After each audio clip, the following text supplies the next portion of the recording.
वर्कसाठी इथं 54 लाखाचा निधी मंजूर करून दिलेला आहे। तसंच इथल्या पुढच्या काळात सुद्धा आम्ही अण्णांनी आणि वहिनींनी विनंती केली की ते खसनाळ रोडचं पॅचवर्क नुसतंच न होता ते डांबरीकरण सुद्धा झालं पाहिजे। आणि लोकांनी नाहक त्रास व्हायलाय याच्याबद्दल वहिनींनी सांगितलं की होता होईल तेवढं जास्त लवकरात लवकर प्रयत्न करून आम्ही या डांबरीकरणाचा सुद्धा प्रयत्न करू म्हणून त्यांनी सांगितल्यात। आणि इथून पुढच्या काळात भरपूर निधी इथल्या बोरगावला आणि आपल्या खसनाळ रोडला आम्ही देणार आहे। जरा वेट अँड वॉच म्हटल्यात जरा लवकरात लवकर करावे अशी मी वहिनींनी अण्णांनी विनंती करतो। आणि अनेक मला सांगायचं म्हणजे सगळ्यांना आपला तर कीर्तिस्तंभ झालाय सर्कलमध्ये खसनाळ रोड खडीकरण या रस्त्याला उपरी रेंदाळ MIDCला कामगार भरपूर जातात।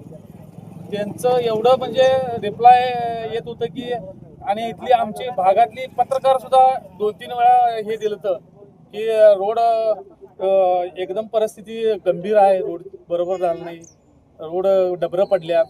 तर मी पत्रकारांनी एक विनंती करतो की त्यांनी आत्ता आज ओपनिंग केलंय हे जे आमचे भागाचे आमदार सौ शशिकला अण्णासाहेब जोल्ले व DCC बँकेचे चेअरमन अण्णासाहेब जोल्ले यांचं या पेपरला त्यांनी सुद्धा आता हे व्यवस्थित काय केलेत काय नाही हे सगळं द्यावं अशी एक विनंती आहे। जे चांगलं पण द्यावं आणि वाईट पण काय आहे ते त्यांनी द्यावं असे पत्रकारांनी मी विनंती करतो।